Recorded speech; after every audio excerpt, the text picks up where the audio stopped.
안녕하세요. 영상 제작 프리랜서 준 컨텐츠랩 대표 준입니다. 요즘 코로나 바이러스로 세상이 시끄러운데 사회적 거리두기 잘 실천하고 계신가요?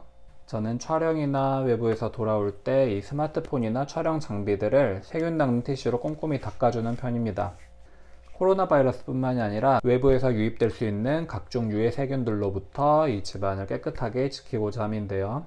다들 잘하고 계시겠지만 기침 예절이나 마스크 착용 등과 같은 이런 기본적인 수칙들 잘 지켜서 하루빨리 이 사태로부터 자유로워졌으면 좋겠습니다.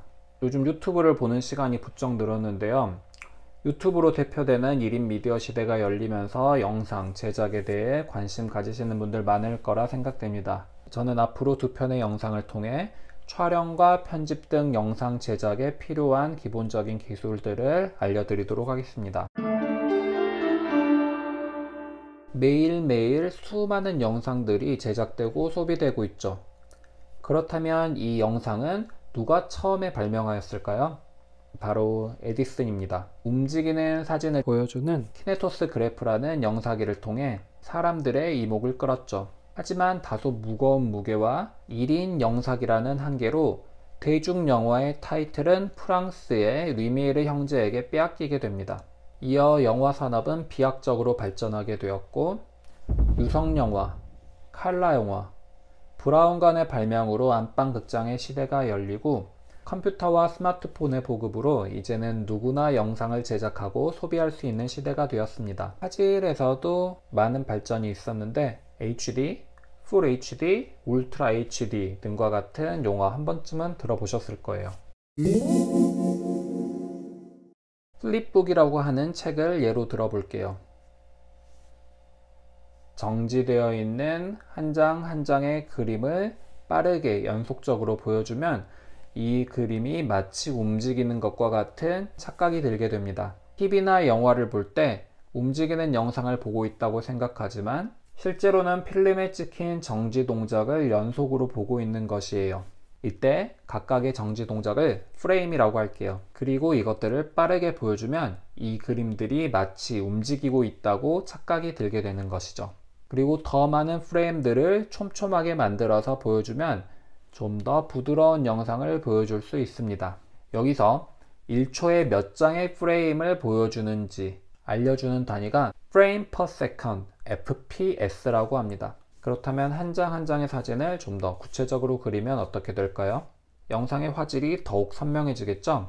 이걸 알려주는 단위가 HD, Full HD, Ultra HD입니다. 카메라 메뉴에 보면 1920x1080 등과 같은 설정들을 볼 수가 있을 거예요. 화면을 가로와 세로에 얼마나 많은 픽셀들로 표현한다는 뜻입니다. 물론 FPS와 해상도가 높으면 보다 선명하고 부드러운 영상을 보여줄 수 있겠지만 파일의 용량이 커지고 처리하는데 시간이 오래 걸려서 컴퓨터가 부담을 느낄 수 있어요. 그리고 출력 기기의 성능에 따라서 더 높은 해상도의 영상도 낮은 해상도의 영상으로밖에 보여줄 수 없는 경우도 있다는 점을 알아두시면 되겠습니다.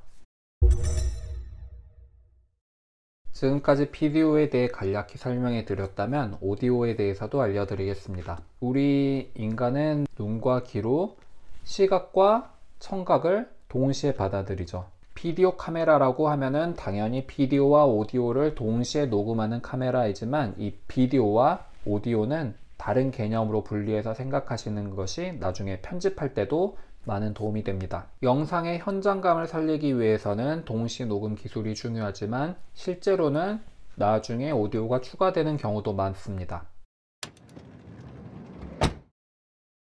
저는 주로 영상 제작 과정을 요리에 비유하곤 하는데요. 예를 들어 소라는 동물이 있다고 해보겠습니다. 하지만 우리에게 필요한 건 스테이크라는 음식이에요. 여기서 소를 잡아서 가공하는 과정을 촬영이라고 한다면 양념과 다른 재료를 곁들이고 가열하여 스테이크라는 요리로 만드는 과정을 편집이라고 할게요.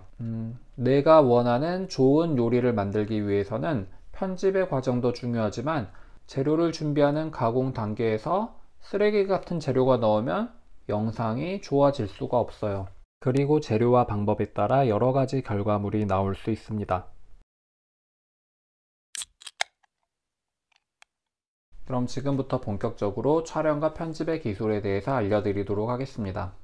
요즘 스마트폰으로도 영상 제작을 많이 하시기 때문에 스마트폰으로 하는 법 간단하게 알려드리고, 다른 미러리스나 DSLR 그리고 캠코더의 특징들을 알려드리도록 하겠습니다.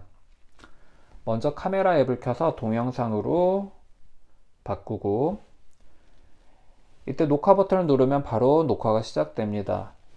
그런데 먼저 설정에 들어가서 내가 원하는 화질과 FPS 등을 설정해 주셔야 돼요. 일반적인 영상을 만들 때 1920 곱하기 1080 그리고 FPS 30 정도면 충분한 좋은 영상을 만들 수 있습니다. 나중에 화질이나 영상미가 뛰어난 영상을 만드는 게 아니라면 이 정도에서 시작하는 게 무난합니다. 녹화란 빛을 담는 작업이기 때문에 광량에 신경을 써주셔야 해요. 일단 카메라가 빛을 바라보는 역광은 피하시고, 어두운 곳에서나 피사체를 더 돋보이게 해주고 싶으시면 조명을 적당히 이용해 주시면 좋습니다. 한쪽에만 너무 강한 조명을 주게 되면 반대쪽이 상대적으로 어두워 보이기 때문에 주의해 주시고요. 햇빛과 같은 강한 광원이 있을 때는 반사판 등을 적당히 이용해 주셔도 좋습니다. 저는 집에서도 반사판을 쓰는데요. 이 광원과 피사체의 각도를 고려해 줘야 하는 불편함은 있지만 전기를 따로 쓰지 않고 들고 다니기 가벼운 장점이 있어서 야외 촬영 등에도 많이 쓰입니다. 자, 이것은 흔들림을 잡아주는 짐벌이라고 하는 도구입니다. 이렇게 전후, 좌우, 위아래 이 세 가지 축의 흔들림을 이렇게 잡아줄 수 있어서 카메라를 들고 다니면서 찍어야 하는 야외 촬영 등에 많이 활용하고 있습니다. 짐벌별로 조작법과 사용법이 달라서 어느 특정 제품의 짐벌을 소개해 드리긴 어렵고요. 이렇게 리모컨 등을 이용하여 내가 원하는 각도의 촬영을 흔들림 없이 찍을 수 있는 장점이 있습니다. 지금처럼 이렇게 가만히 두고 개인 방송 하시는 분들은 삼각대를 많이 활용하게 되는데요. 카메라를 고정시켜 놓고 움직임, 흔들림 없이 찍을 수 있으며, 역시 세 가지 축으로 각도 조절을 할 수 있어 여러 가지 각도로 찍을 수 있습니다. 그 밖에 레일이나 드론 등을 이용하여 보다 역동적인 촬영도 할 수 있습니다.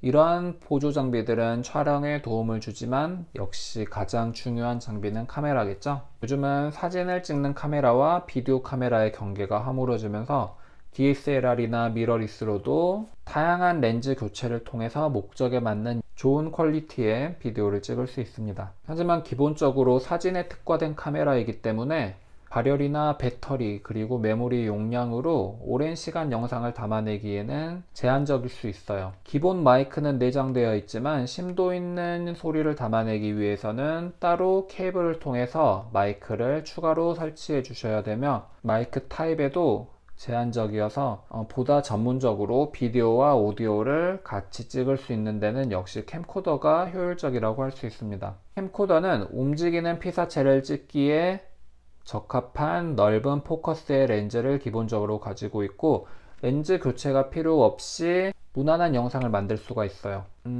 기본적인 스테레오 마이크 외에 여러가지 케이블들을 이용하여 다양한 동시 녹음이 가능합니다. 저는 주로 안 쓰는 스마트폰 공기계를 이용해서 촬영을 하는데 일단 들고 다니기 편하고, 어지간한 기본적인 기능은 다 있어요. 성능은 캠코더보다 조금 떨어질 수 있지만 대부분의 제 채널에서 보실 수 있는 영상들은 다 스마트폰으로 촬영한 것입니다.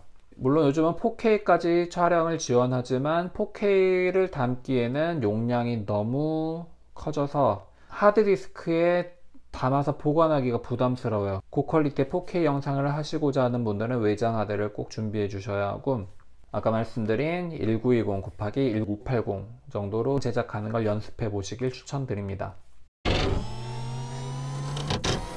촬영 기법이라고 하는 것은 카메라의 위치와 각도를 조정해가며 다양한 영상을 촬영하는 방법인데요. 먼저 피사체로 가까워지거나 멀어지는 달리인과 달리아웃이 있습니다. 줌인, 줌아웃과 비교해 보자면 단순히 제자리에서 확대시키는 것이 아니라 피사체에 직접 다가가는 것이기 때문에 좀 더 입체감을 느낄 수 있습니다. 트럭샷이라고 하는 것은 앵글을 그대로 두고 카메라를 가로로 이동하는 것인데요. 영상 산업 초기에 무거운 카메라를 트럭에 싣고 다니면서 촬영을 했기 때문에 트럭샷이라는 이름이 붙었다고 합니다. 가로로 넓은 장면을 담아내기 위해서는 패닝샷이 쓰이는데요. 트럭샷에 비해 카메라가 이동하지 않기 때문에 보다 손쉽게 넓은 장면을 담아낼 수 있습니다. 같은 방법으로 위아래에 기다란 장면을 담을 때는 카메라가 위아래로 움직일 수 있지만 마찬가지로 각도만 위아래로 바꿔주는 틸트샷으로 촬영하면 효율적입니다. 주로 높은 건물이나 나무 등을 담아낼 때 쓰이죠. 역시 카메라가 직접 위아래로 움직이는 것보다 효율적이겠죠. 하지만 분명 직접 움직일 때와 각도만 바꿔줄 때 느낌은 다르다고 할 수 있습니다. 이러한 카메라 움직임, 각도 조절에 따라 용어들이 있지만 이런 용어들이 중요한 것이 아니라 어떤 기법이 어떤 효과를 내는지 직접 연습해가며 나는 트럭샷을 해야지 이렇게 정해놓고 하는 것이 아니라 트럭샷을 하면서 각도도 바꿔가면 어떻게 피사체의 움직임을 역동적으로 담아낼 수 있는지 느낌이 중요하다고 할 수 있습니다.